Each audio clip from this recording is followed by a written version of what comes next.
My Lords, may I too congratulate the Noble Lord Alton and Baroness Berridge for their contributions, and of course for Lord Alton for bringing this subject to us today. There has been a long history of disputes between nomadic herders and farming communities across the Sahel. In Nigeria, attacks are now occurring with such frequency, organisation and asymmetry, as the Noble Lord Alton mentions, that reference to farmer-herder classes are wholly inadequate. Armed with relatively sophisticated weaponry, particularly AK-47s, the Fulani herder militia is thought to have murdered more men, more women and more children between 2015 and 2017 than Boko Haram. They have overrun and seized property and land and displaced tens of thousands of people. In 2017, herder militia claimed that 800 lives in 53 villages in southern Kaduna alone, burning down over 1,400 houses. As Baroness Berès pointed out, during most of these well-planned attacks, herders' cattle were nowhere in sight. Over 180,000 people in Benue State are currently living in IDP camps because the herder militia violence has displaced them. Over 500,000 displaced people are living in temporary accommodation, and over 80,000 school-aged children are living in IDP camps with no access to education. Attacks continue unabated, with seemingly little government action. This has entrenched impunity. Apart from verbal condemnations, there has been no action to end the violence. No attacker has been brought to justice. With perpetrators emboldened, attacks by herder militia have now spread to southern Nigeria. No longer able to rely on the government for protection or justice, communities are seeing a growth in vigilantism and retaliatory justice. The growth in murders of villagers and community leaders in Benue has also led to calls for President Buhari to consider his position and for the reassessment of security arrangements as a matter of urgency.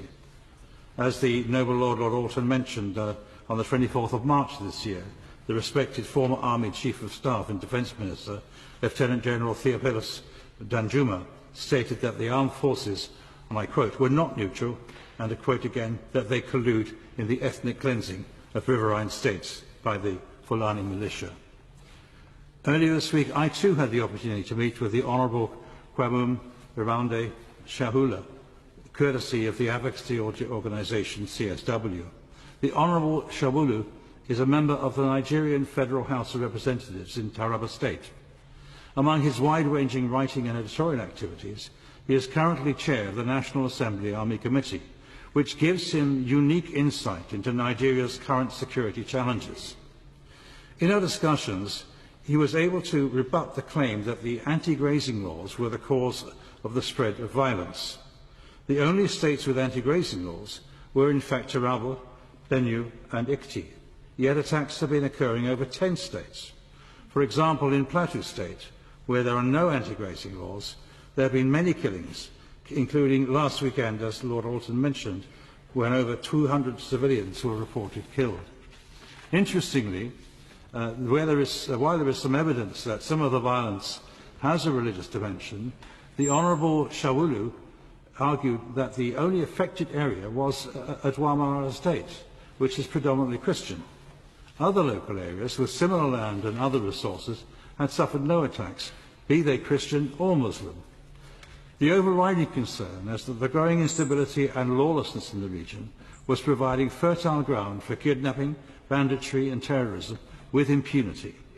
If this is not addressed, there is a real danger that the activities of Boko Haram, ISIS and similar terrorist groups could penetrate and destabilise the whole region.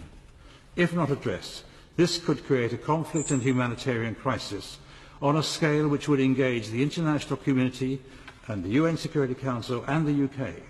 The prospect of terrorist cells spreading through Nigeria, Africa's most populous state, and to territories beyond to threaten Europe cannot lightly be dismissed. I would urge the government to act now, working alongside their Nigerian counterparts and fellow Commonwealth members, particularly while the UK holds the post-Chogam chair in office. I would suggest that DFID might examine the aid programme to Nigeria to ensure that provision is made for the communities that have been victims of the Fulani attacks. They should also ensure that minority communities in the north affected by Boko Haram attacks have access to humanitarian aid. There are also issues such as collective Commonwealth support in promoting the non-discriminatory and even application of the law to restore and strengthen faith in the law. Finally, my lords, the attacks that Nigerian people are suffering can surely be mitigated, if not eroded, with the support of agencies of the UN, the United Kingdom and the Commonwealth, and the faith community and international NGOs. Can the Minister, in her response or in writing, set out how the UK might plan to play a primary role in such a venture? My Lords, I join with others in thanking the Noble Lord Alton for securing a debate